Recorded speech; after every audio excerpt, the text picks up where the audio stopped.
বন্ধুরা, আজকের আমার ভিডিওর বিষয়বস্তু হলো শিউলি গাছের সেপ্টেম্বর মাসের পরিচর্যা। আগস্ট এবং সেপ্টেম্বর মাস হলো শিউলি গাছের পরিচর্যা করার আদর্শ সময়। যদি তোমরা অক্টোবর মাস থেকে ডিসেম্বর মাস পর্যন্ত থোকায় থোকায় এই শিউলি গাছ থেকে ফুল পেতে চাও, তাহলে আজকের এই পরিচর্যাগুলো কিন্তু অবশ্যই করতে হবে। তাছাড়া কিছু খাবার রয়েছে, যে খাবারগুলো এই সেপ্টেম্বর মাসে তোমাদের অবশ্যই প্রয়োগ করতে হবে, তবেই কিন্তু শিউলি গাছ থেকে প্রচুর পরিমাণে তোমরা ফুল পাবে। শিউলি গাছ থেকে প্রচুর পরিমাণে ফুল পাওয়ার জন্য আজকের ভিডিওতে বলবো কয়েকটা কেয়ার টিপস। তাছাড়া কয়েকটা হোমমেড খাবার রয়েছে, যেগুলো এই শিউলি গাছে সেপ্টেম্বর মাসে প্রয়োগ করলে দুর্দান্ত রেজাল্ট কিন্তু তোমরা দেখতে পাবে। তাই আজকের ভিডিওটা সম্পূর্ণ দেখতে থাকো, একটু স্কিপ করো না। স্কিপ করলে কিন্তু অনেক কিছুই মিস হয়ে যাবে। নমস্কার, আমি লাবণী, আমার বাগানে তোমাদের সবাইকে জানাই স্বাগত। বন্ধুরা, প্রথমেই বলবো টিপস নাম্বার 1। যদি তোমরা তোমাদের বাগানে শিউলি গাছ প্রতিস্থাপন করতে চাও, তাহলে এই সময় তোমরা নার্সারি থেকে কিন্তু নতুন চারা গাছ কিনে এনে প্রতিস্থাপন করতে পারো। কয়েকদিন আগেই আমি নার্সারিতে গিয়েছিলাম এবং সেখানে গিয়ে দেখলাম যে প্রচুর পরিমাণে কিন্তু চারা এসেছে। যদি তোমাদের বাগানে শিউলি গাছ না থেকে থাকে, তাহলে তোমরা এই সময় নার্সারি থেকে হাইব্রিড শিউলি গাছের চারা এনে প্রতিস্থাপন করতে পারো। এটাই কিন্তু আদর্শ সময় শিউলি গাছের প্রতিস্থাপন করার। এরপর বলবো টিপস নাম্বার 2। টিপস নাম্বার 2 হলো এই সময় আমরা আমাদের বাগানের শিউলি গাছকে কোথায় রাখবো।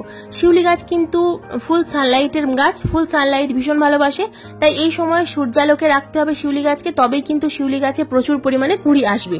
যদি ছায়া জায়গায় রেখে দাও, তাহলে কিন্তু কুঁড়ি নাও আসতে পারে। অতিরিক্ত সূর্যালোকে গাছ হয়তো ঝিমিয়ে যেতে পারে, কিন্তু আবার জল প্রয়োগ করলে গাছ কিন্তু ঠিক হয়ে যাবে। তাই ঝিমিয়ে যাওয়ার ভয় কিন্তু তোমরা একেবারেই এই গাছকে ছায়া জায়গায় রাখবে না, ফুল সানলাইটের মধ্যে রাখবে, তবেই কিন্তু খুব ভালো রেজাল্ট দেখতে পাবে। বন্ধুরা, এবার আসি টিপস নাম্বার 3। জল কতটা দেবো এই গাছে। জল কিন্তু আমাদেরকে পর্যাপ্ত পরিমাণে দিতে হবে। যতটুকু পরিমাণ জল প্রয়োজন ততটুকু প্রয়োগ করতে হবে, জল যেন কম না হয়ে যায়। কারণ এই শিউলি গাছের মাটি ময়েশ্চার থাকলে তবেই কিন্তু শিউলি গাছে কুঁড়ি আসবে। শিউলি গাছের মাটি যদি একেবারে শুকিয়ে যায়, তাহলে কিন্তু শিউলি গাছে ফুল আসতে চায় না। যদি প্রতিদিন বৃষ্টি হয়, তাহলে জল প্রয়োগ করার প্রয়োজন নেই, কিন্তু যদি বৃষ্টি না হয়, তাহলে কিন্তু তোমাদেরকে প্রত্যেক দিন এই গাছে জল প্রয়োগ করতে হবে। Tips number 4। বন্ধুরা, শিউলি গাছের কিন্তু এখন তোমরা রিপোর্টিং করতে পারো। এই সময় কিন্তু রিপোর্টিং করার সময়। যদি তোমরা ফেব্রুয়ারি মাসে রিপোর্টিং করে না থাকো, তাহলে এই সময় তোমরা কিন্তু তোমাদের বাগানের শিউলি গাছকে রিপোর্টিং করতে পারো। আমার এই গাছটা দেখছো, এটা কিন্তু দেশি ভ্যারাইটির গাছ। একটা হাইব্রিড ভ্যারাইটি রয়েছে এবং একটা দেশি ভ্যারাইটি রয়েছে। দেশীয় ভ্যারাইটির গাছ প্রচুর পরিমাণে বড় হয় এবং বুশি হয়। তো এই গাছটাকে আমি পিঞ্চিং করে করে এরকম বুশি তৈরি করেছি। গাছটা কিন্তু একটা 12 ইঞ্চি টবে রয়েছে। তো আমি এই গাছটাকে ফেব্রুয়ারি মাসে রিপোর্ট করেছিলাম, তাই এই মুহূর্তে আমি আর এই গাছটাকে রিপোর্ট করব না। এই গাছটাকে রিপোর্ট না করে কিভাবে এই গাছে খাবার প্রয়োগ করতে হবে, কিভাবে পরিচর্যা করতে হবে, অবশ্যই সেটা দেখাবো। এবার আসি বন্ধুরা টিপস নাম্বার 5। টিপস নাম্বার 5 হলো এই গাছে তোমরা কিন্তু এখন পিঞ্চিং করতে পারো। তবে যদি প্রয়োজন না হয়, পিঞ্চিং করার প্রয়োজন নেই। যদি আগে থেকেই তোমরা পিঞ্চিং করে থাকো, যদি গাছটা ঝোপালো হয়ে যায়, তাহলে পিঞ্চিং না করতে পারো। আর যদি একটা ডাল থাকে, যদি দুটো ডাল থাকে, তাহলে তোমরা অবশ্যই এই সময় পিঞ্চিং করতে পারো। তো আমার যেহেতু উপরের দিকের ব্রাঞ্চ পিঞ্চিং করা হয়ে গেছে, তাই আমি আর এই গাছে এই মুহূর্তে পিঞ্চিং করছি না। কিন্তু নিচের দিকে যে সমস্ত ডাল প্রচুর পরিমাণে বেড়ে গেছে, এই ডালগুলোকে আমি কেটে দেবো। নিচের দিকে প্রচুর পরিমাণে ডাল থাকার কারণে গাছের টবের মাটিতে কিন্তু রোদ্দুর ঠিক মতো লাগে না, যে কারণে টবের মাটিতে কিন্তু প্রচুর পরিমাণে ফাঙ্গাস অ্যাটাক করে। তাছাড়া পিঁপড়ে হয়, কেঁচো, কেন্ন, এই সমস্ত উপদ্রব কিন্তু খুব বেড়ে যায়। সেই কারণে আমি কিন্তু নিচের দিকের ডালগুলোকে পিঞ্চিং করে দিচ্ছি। উপরের ডালগুলো কিন্তু আমি আগেই পিঞ্চিং করে দিয়েছি, যে কারণে আমি আর এই মুহূর্তে পিঞ্চিং করছি না। যদি তোমাদের গাছের ডালের সংখ্যা কম থাকে, যদি গাছ একটা ডাল হয় বা দুটো ডাল হয়, তাহলে এই সময় অবশ্যই তোমরা পিঞ্চিং করে দাও। গাছ যত বেশি বুশি হবে, ততটাই কিন্তু গাছে প্রচুর পরিমাণে কুঁড়ি আসবে। তাই এই সময় কিন্তু তোমরা নিশ্চিন্তে গাছের পিঞ্চিং করতে পারো। কোনো রকম কোনো সমস্যা হবে না পিঞ্চিং করলে। যত পিঞ্চিং করবে গাছ ততটাই ঝোপালো হবে। দেখো, নিচের দিকের ডালগুলো কেটে দেওয়ার ফলে আমার গাছ টবের মাটিতে কিন্তু রোদ্দুর লাগছে। রোদ্দুর কিন্তু ভীষণ প্রয়োজন। শুধুমাত্র যে গাছের শাখায় রোদ্দুর লাগলেই হবে তা নয়, টবের মাটিতেও কিন্তু রোদ্দুরের প্রয়োজন। শিকড় যেন রোদ্দুর পায়। শিকড়ে যদি আগাছা হয়ে থাকে, শিকড় যদি না রোদ্দুর পায়, তাহলে কিন্তু গাছে ফুল আসতে চাইবে না। তাছাড়া অনেক সময় কাণ্ড পচে যায় রোদ্দুর না লাগার কারণে, টবের মাটি বেশিক্ষণ ভিজে থাকার কারণে গাছের শিকড় পচে যায়, গাছ ঝিমিয়ে যায়। তো বিভিন্ন রকম সমস্যা কিন্তু দেখা দেয়। Tips number 6। বন্ধুরা, এই শিউলি গাছের ডাল থেকে কিন্তু তোমরা নতুন চারা গাছ তৈরি করতে পারো। যে এই যে মোটা মোটা ডালগুলো দেখছো, এই ডালগুলো ফেলে না দিয়ে তোমরা যদি কোকোপিটের মধ্যে বা বালির মধ্যে প্রতিস্থাপন করে রাখতে পারো, তাহলে কিন্তু খুব সুন্দর নতুন চারা গাছ তোমরা পেয়ে যাবে। তো হাইব্রিড ভ্যারাইটির ডাল অথবা দেশীয় ভ্যারাইটির ডাল এইভাবে তোমরা পাতাগুলোকে কেটে ফেলবে, দু একটা পাতা রাখবে, তাছাড়া আর পাতা রাখবে না। তো এইভাবে প্রথমে কোকোপিট ভরে নেবে একটা গ্লাসের মধ্যে বা কন্টেনারের মধ্যে। তো তার মধ্যে কোকোপিটের মধ্যে ভালোভাবে জল প্রয়োগ করবে এবং একটা শিউলি গাছের ডাল কেটে নিয়ে দেখো আমি এইভাবে প্রতিস্থাপন করে দিলাম। তো চেপে চেপে প্রতিস্থাপন করতে হবে। আগে মিডিয়াটাকে ভিজিয়ে নিতে হবে। হবে। তারপর তোমরা ডালের মধ্যে অ্যালোভেরা জেল, হলুদ গুঁড়ো এই সমস্ত লাগিয়ে কিন্তু ডালটাকে প্রতিস্থাপন করতে পারো। আমি কোনো রুট হরমোন ছাড়াই কিন্তু এখানে প্রতিস্থাপন করে রাখলাম। এবার এই গাছটাকে ছায়া জায়গায় ডালটাকে রাখতে হবে। ছায়া জায়গায় রাখলে তবেই কিন্তু নতুন নতুন ব্রাঞ্চ আসবে এবং গাছের রুট আসবে তাড়াতাড়ি। তো দেখো বন্ধুরা, এইরকম পদ্ধতিতে কিন্তু তোমরা নতুন নতুন শিউলি চারা এই সময় তৈরি করে নিতে পারো। টিপস নাম্বার 7, গাছের রিপোর্টিং না করে আমরা কিভাবে এই গাছের পরিচর্যা করব সেটাই এবার তোমাদের আমি দেখাবো। যদি তোমরা চাও এই সময় কিন্তু অবশ্যই রিপোর্টিং করতে পারো।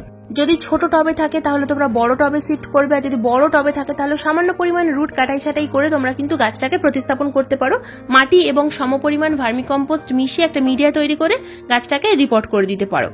এটাই কিন্তু আদর্শ সময় রিপোর্ট করার। তবে আমি আর এই গাছের রিপোর্ট করছি না, কারণ ফেব্রুয়ারি মাসে আমি এই গাছের রিপোর্টিং করেছিলাম, যে কারণে আমি রিপোর্ট করছি না।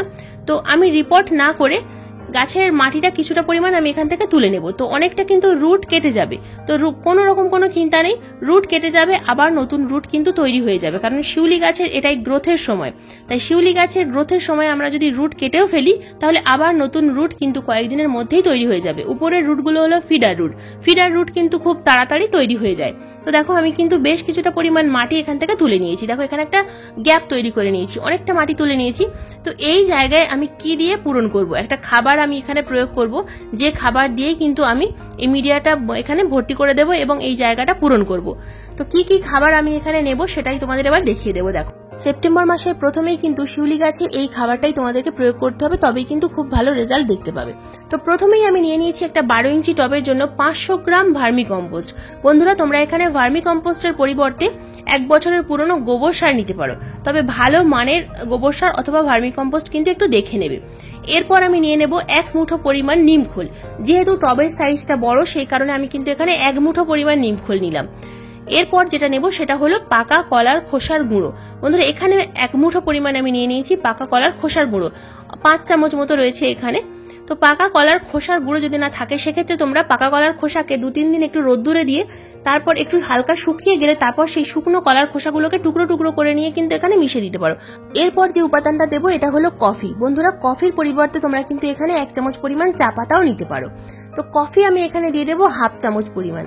কফি অবশ্যই টবের মাটিতে প্রয়োগ করতে হবে বন্ধুরা। কফি প্রয়োগ করলে টবের মাটি অ্যাসিডিক থাকে, তাছাড়া কফির মধ্যে রয়েছে নাইট্রোজেন, পটাশিয়াম রয়েছে, ফসফরাস রয়েছে। তো কফি এখানে আমি দিয়ে দিলাম 1/2 চামচ পরিমাণ। তো এই প্রত্যেকটা উপাদান খুব ভালোভাবে কিন্তু একে অপরের সাথে মিশিয়ে নিতে হবে।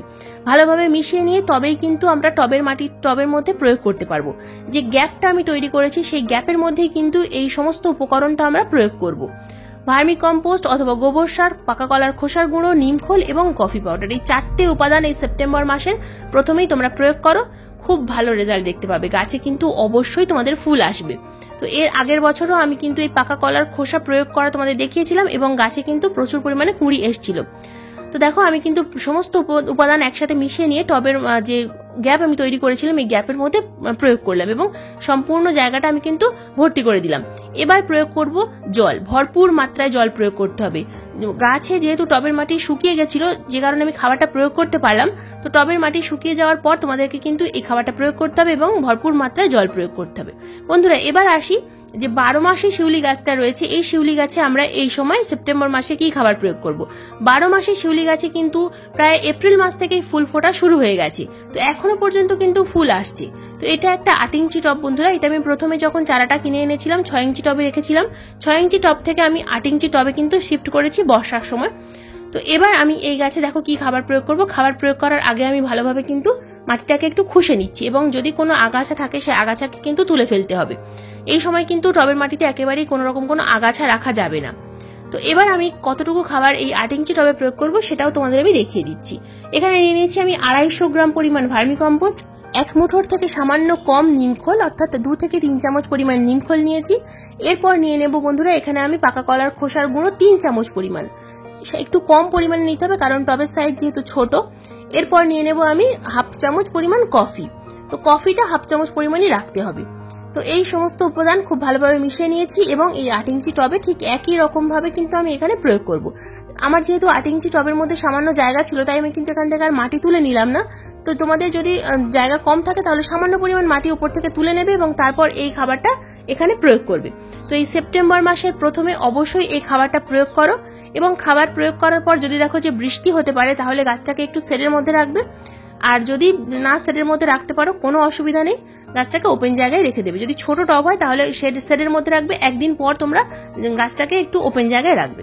তো এবার আসি বন্ধুরা, এই খাবার প্রয়োগ করার ঠিক 3 দিন পর তোমরা যদি তোমাদের হাতের কাছে কোনো পিজিআর থাকে, যেমন মিরাকুলান রয়েছে অথবা রয়েছে বুস্টার 2, যে কোনো পিজিআর তোমরা কিন্তু 15 দিন অন্তর অন্তর 2 বার প্রয়োগ করবে।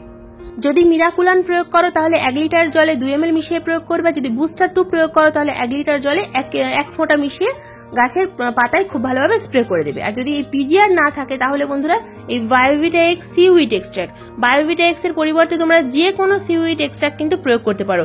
সিউইডের মধ্যে প্রচুর মাইক্রোনিউট্রিয়েন্টস রয়েছে, তাই সিউইড তোমরা যদি প্রয়োগ করতে পারো খুব ভালো রেজাল্ট দেখা যায়।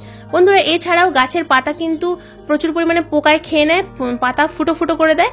তো এই কাকা পেস্টিসাইডটা তোমরা কিন্তু যদি 15 দিন অন্তর অন্তর প্রয়োগ করতে পারো তাহলে পোকামাকড়ের আক্রমণ কিন্তু একেবারেই কমে যাবে। তাছাড়া তোমরা নিম পাতা জলে ফুটিয়ে সেই জল ঠান্ডা করেও কিন্তু গাছের পাতায় স্প্রে করতে পারো, কারণ শিউলি গাছে খুব একটা পোকামাকড়ের আক্রমণ হয় না, শুধুমাত্র যেটা হয় সেটা হলো শুয়োপোকার আক্রমণ হয়।